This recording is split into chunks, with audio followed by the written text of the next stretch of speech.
kakak-kakak, bapak-bapak, dan semua yang ada di sini untuk ke kiri bawah dulu, mungkin boleh lihat kiri bawah dulu. Satu, dua. Sebenarnya udah lihat music videonya dan udah denger kita semua selucu apa. Pasti udah ketebak kan filmnya bakal selucu apa. Kalau pressconnya aja ngakak-ngakak terus kayak gini, ya kan? Jadi jangan lupa nanti ajak semuanya disebarkan kabar baiknya ini untuk nonton film Mendadak Dangdut tanggal 30 April di bioskop. Yeay, terima kasih Anya. Dari Keanu dong, boleh dong Keanu. Closing statement. Ngapain gue? Mau tinju gue? Enggak, ngomong aja. Oh ini lidah lo gatel, jangan lihat begini-begini. Iya, gue gak suka lo kibas rambut doang ngomong. Semuanya untuk pengen tahu itu kan pokoknya kita dangdutan ya tanggal 30 bareng ya. Aku Anya bakal ngegoyang kalian semua. Kalau kalian ke bioskop. Yeay, terima kasih banyak Keanu. Boleh dong, boleh dong. Kasih mungkin sedikit apa yang mau di-info ke teman-teman di sini, silakan. Aduh, semoga rasa hangat yang kami semua rasakan pas syuting bisa sampai ke kalian di layar nanti tanggal 30. Amin, terima kasih banyak. Wih, Keselin, mungkin ada sedikit closing statement untuk teman-teman media di sini, silakan. Pokoknya buat teman-teman semua yang belum pernah lihat Anya goyang, cuma ada di film ini, jadi sayang banget kalau nggak nonton. Tanggal 30 April kita semua bakal lihat Indonesia diguncang oleh Anya Geraldine. Jadi nggak cuma di Senopati digoyang di sini namanya. Loh Mas Monty loh. Ya. Oke, mungkin dari Keanu dulu, silakan. Gimana ide awalnya bisa Anya nih yang terbesit? Karena kalau ngomongin Mendadak Dangdut itu kan yang kita tahu bersama gitu bahwa mendadak dangdut nih, orang nggak dangdut tapi mendadak dangdut. Siapa sih kira-kira yang nggak dangdut di otak aku dengan keterbatasan knowledge aku? Ya Anya Geraldine di New Dangdut di otak aku. Terus kayak aku juga ngerasa akan punya kemewahan untuk bekerja sama orang yang aku nyaman, karena dia lagi main banget sama aku di kala itu, dan dia lagi les nyanyi parah menurut gue. Jadi kayak Anya nih bisa nih gitu. Terus kayak buruan deh pak gitu. Gitu. Tapi kok bertemannya di kala itu emang sekarang udah gak temenan lagi? Gimana Ya, sih? sekarang Awas dipotong, awas potong. Jadi jarang main karena sibuk. baru selesai syuting. Nah kalau di saat itu gue nggak syuting, dia nggak syuting. Jadi tiap hari main aja kayak orang nggak ada juntrungannya. Jadi kalau ditanya cewek cantik bisa nyanyi siapa, di otak gue cuma Anya, karena di depan gue itu main sama Anya mulu, ngerti gak? Dan Anya, gue tahu dia tuh udah filmnya udah 20, jadi gue merasa itu akan memudahkan gue banget sebagai aktor baru untuk bisa refleks ke dia. Karena dia pasti udah enak nih tulangnya, ngerti gak? Luwes. Kalau gue kan masih kaku, masih nyari-nyari. Jadi kayaknya enak deh kalau sama Anya nih di film ke-21 tuh sama gue di film keempat gue ini. Jadi gue bisa banyak belajar ke orang yang gue gak gengsi buat kayak nunjukin vulnerability gue sebagai aktor gitu. Keren jawabannya. Bener-bener bisa jadi skripsi loh mbak. Oke, lanjut mungkin di Anya ya. Anya tadi gimana nih? Adakah mungkin kemungkinan kamu akan benar-benar mendadak menjadi penyanyi dangdut setelah ini? Oh itu tadi pertanyaan itu ya? Iya. Waduh. Sebenarnya nggak masalah. Maksudnya aku orangnya selalu open sama opportunity yang ada gitu. Cuman emang nextnya apapun itu, kalau emang kesempatan yang baik buat aku, pasti aku ambil. Cuman aku takut ntar bersaing sama Mika Salim ya. Makanya aku bilang gue. Jangan. Berat kalau lawannya Anya, gue ntar nggak laku lagi jobnya. Gak usah. Hanya punya satu album kan jadi. Oh iya banyakan dia sih, udah langsung 6 lagunya. Gue satu aja nggak laku. Ih, enggak kok, meledak. Ya. Oke, terima kasih Anya. Lanjut lagi, Mas Dwi, gimana tuh tadi katanya ada sempat di spill mau ada spin-off-nya. Kalau kamu sendiri tertarik nggak sebelum kita tanya Mas Monty? Waduh. Tadi itu sebetulnya itu sebuah ide sebetulnya dari Mbak. Ya kan. Tapi nonton dulu ya waktu tahun 2006 nggak? Nonton ya.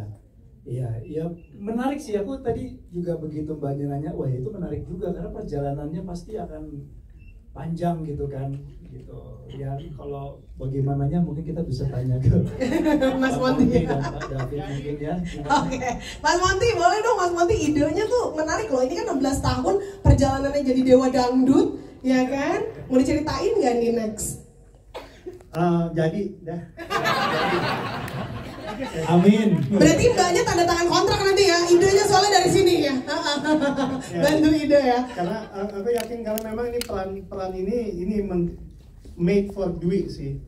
Rizal ini, dan mungkin kalau teman-teman yang belum tahu, memang Mendadak Dangdut itu film pertamanya Dwi ya, terutama sebagai pemeran utama. Ada film sebelumnya, tapi nggak dapet izin kita. Pocong yang pertama dulu ya, mungkin kalau ada yang tahu, Sinumat juga. Itu kita tidak dapat izin tayang, dilarang tayang. Nah itu Dwi tuh, sebetulnya harusnya itu jadi film pertamanya Dwi. Tapi mohon maaf Dwi, kita bayar di Mendadak Dangdut. Wih, terbukti ya. Oke, aduh Ovi, kamu yakin itu tuh mirip banget kamu sama Anya? Celananya belum diselesain. Iya pakai crop top ya, Allah kita pakai crop top kayak lagi maternity shot ya. Kita minta maaf sebelumnya nih, Anya cantik, manis. Gimana nih prosesnya Anya bisa terlibat di Mendadak Dangdut? Boleh dong diceritain ke teman-teman di sini? Oke, sebelumnya semuanya hai. Di gua hai gak ada yang jawab tuh semua. Banyak jawab. Makasih ya udah pada datang siang ini. Oke, jadi tadi pertanyaannya adalah gimana prosesnya aku bisa join di project ini. Nah, prosesnya waktu itu aku lupa gimana ceritanya. Aku ngobrol sama Keanu, terus Keanu bilang ada project nih, bagus banget ya. Iya gak sih? Mendadak Dangdut. Terus gue bilang kayak, ih gue mau banget dong. Iya gak sih? Terus Keanu ngobrol sama Pak Monty. Terus habis itu sama Pak Monty, akhirnya kita ketemuan kan ke kantor. Terus ternyata ngobrol-ngobrol-ngobrol, terus jadi kayak ternyata nyambung banget, dan akhirnya ya udah jalan aja, jadi smooth aja gitu, bener-bener smooth banget semuanya. Semuanya udah garis tangan Tuhan ya. Kayaknya ya. Dipermudah semua jalannya ya. Tapi kan kalau Anya Geraldine sendiri ini kan udah sering mencuri perhatian dari acting-actingnya nih. Mungkin kan awalnya kamu mungkin sempat diragukan sama beberapa orang, kayak Anya bisa acting gak ya? Ternyata di beberapa film sebelumnya kamu tuh wow banget loh actingnya. Nah, kalau untuk menjadi Naya sendiri di film ini, gimana? Apa yang kamu persiapkan? Nah, untuk menjadi Naya di film ini tuh sebenarnya persiapannya lumayan banyak. Tapi menurut aku itu bukan kesulitan gitu. Karena pas mempersiapkannya juga enjoy. Jadi tentunya untuk menjadi karakter Naya, persiapannya itu adalah pertama nyanyi ada lagu indie. Dan kalau nyanyi itu emang sebelumnya aku sebagai Anya, aku pernah belajar nyanyi lagu yang bukan dangdut lah gitu, kayak sekitar setahun gitu. Nah terus challenge-nya adalah sekarang aku harus nyanyiin, kita rekaman berapa lagu dangdut Pak? 6. Iya banyak. Kita ada rekaman 6 lagu dangdut sama 1 lagu indie ya Pak. Iya. Nah akhirnya ya udah di sini challenge-nya aku harus belajar nyanyi dangdut plus yang lain-lainnya itu, terus rekaman juga. Aku kira awalnya tuh kayak aduh aku bisa nggak ya, tapi nggak tahu kenapa kok malah enjoy banget ya gitu. Karena sebenarnya mungkin dari kecil kuping aku tuh udah familiar sama dangdut gitu. Jadi dulu di rumah tuh kayak sempat disetel, cuman aku emang nggak pernah kayak bener-bener nyanyiin gitu. Tapi ternyata kemarin-kemarin pas latihan terus pas rekaman nyanyi apa segala macam, oh ternyata enjoy banget gitu. Udah familiar. Wih, jangan-jangan abis ini ada singlenya nih duet sama Wika Salim nih. Oke, tapi kalau Anya sendiri nih Naya itu perannya karakternya seperti apa sih sebenarnya? Nah, kalau Naya ini kan sebenarnya di ceritanya itu dia adalah penyanyi yang sudah terkenal ya di ibu kota. Terus juga akhirnya ada sesuatu lah yang harus membawa dia lari ke kampung bersama adiknya dan bapaknya. Kita miskin ya di situ ya. Iya nggak sih? Tadinya kaya katanya.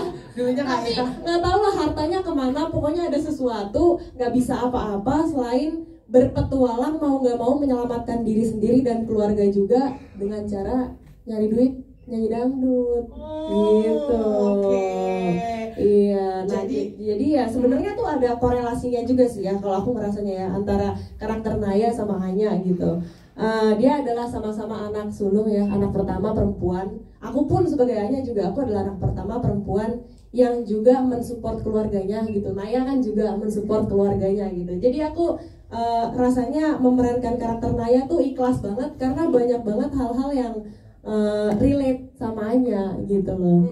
Iya. Dan kalau misalnya merantau kan biasanya dari desa ke kota, kalau ini kebalik ya. Iya. Dari kota ke desa merantaunya. Aku juga anak rantau loh, dari Iya. Bekasi ke Jakarta. Jauh loh Bekasi. Kenapa sih? Sabar, tenang. Oke, Anya, cukup? Sudah jawabannya? Aman? Oke. Berperan jadi siapa, gimana karakternya? Aku tuh berperan sebagai Lola. Lola itu adiknya kakak, terus aku. Iya betul, adiknya kakak. Benar, adiknya kakak. Aku juga salah satu bareng sama Zul. Zul ya, benar Zul. Sorry. Sama Zul, aku bantuin kakak juga nemenin kalau dia manggung dan lain-lain waktu dia masih jadi penyanyi pop hits Jakarta. Oh keren. Jadi kamu jadi adiknya Anya di sini ya. Benar. Oke. Ada kesulitan mungkin atau apa yang spesial dari perannya kamu sendiri di film ini? Ini salah satu peran yang aku jalaninnya relax banget, sama seneng banget, syutingnya happy. Pak Monty juga a very warm director, the way dia, maksudnya naskahnya bagus banget semuanya, kayak bacanya tuh bener-bener hangat banget buatku. Dan Pak Monty selalu bisa memantik perasaan-perasaan yang membuat aku bisa lebih mengerti situasi dan perannya gitu. Oke, jadi apapun kesulitannya semuanya jadi kerasa nyaman aja ya. Banget, memang intinya harus nyaman dulu ya. Oke, terima kasih banyak. Beradata, lanjut lagi di sini ada Keanu Angelo. Halo semuanya. Keanu, hai. Kamu katanya tadi nggak disayang sama Bang Opi, emang bener? Kenapa? Gak disayang sama Bang Opi katanya. Iya dia nyanyi ganda mulu, kawin mulu. Jangan kan di film, di dunia nyata nih kawin mulu. Kucingnya kawin mulu ya. Tapi kalau Keanu sendiri nih, kan perannya jadi Wawan. Nah sebenarnya siapakah sosok Wawan ini? Walaupun tadi sudah terspill ya anaknya Babe Romli, cuman dia tuh sosoknya seperti apa sih? Terus apa yang spesial yang kamu berikan di dalam film ini yang kayak bener-bener kayak keluar dari zona nyaman lah, seperti itu. Halo, assalamualaikum semuanya, selamat siang lagi. Jadi saya mainnya jadi Wawan. Wawan ini anaknya Babe Romli. Dia tuh ketua organ tuh gitu. Jadi saya tumbuh besar pasti diselimuti dengan organ Babe. Susah juga diselimutin organnya. Iya kan. Udah kayak gitu seiring kita kan beda zaman nih ya. Dia zaman organ zaman dulu, kita udah zaman sekarang. Jadi gue banyak visi misi nih. Kayaknya enakan diginiin deh. Cuman dia otoriter. Akhirnya otoriter terus temen janda. Gue nggak diwaro. Asal gue ngomong, dia udah digaji kagak. Ide gue ditempis. Akhirnya gue punya tekad untuk bikin sendiri, gue tunjukin gitu. Pembuktian ke Babe. Ya tokohnya ambisius dengan mimpinya. Terus kayak cerdik gitu, melihat peluang mana nih yang bisa gratisan biar gue sukses gitu. Kalau gue nyukur kumis, kalau gue ngaca, ini bibir gue kayak bajai Salemba gitu. Jadi kayak habis nabrak tiang listrik kan begitu. Iya. Tapi alhamdulillah perannya jadi Babe Romli. Gue punya anak si Wawan nih ya. Ini anak perasaan di dalam cerita itu dia nih nggak pernah gue sayang perasaan dia. Padahal gue sayangnya bukan main. Ini anak pada waktu emaknya masih ada, ini nyidamnya paling repot nih. Udah apa itu kalau boleh tahu Bang? Emaknya pengen makan genteng kodok. Makanya jadi dia nih, tapi gue sayang banget sama dia. Nah di sini urusannya urusan bersaing deh, dia buka juga urusan musik nih. Nah dia kayaknya cemburu sama gue karena gue deketin si Anya. Siapa nih? Bukan. Wika. Iya. Punya penyanyi begini itu bisa bayangin. Waduh. seger banget tuh Bang. Pimpinan orkes gue, terus penyanyi kayak dia, nggak bakal gue ingat sama not. Pantes salah mulu mainnya. Nggak lupa. Duit saweran gue kemana gue kantongin gue nggak tahu. Ya begitu deh ceritanya, pokoknya kita nonton aja nanti filmnya deh. Ih, luar Oke, biasa. mantap ya, terima kasih. Bang Opi. Itu bener-bener pantun dong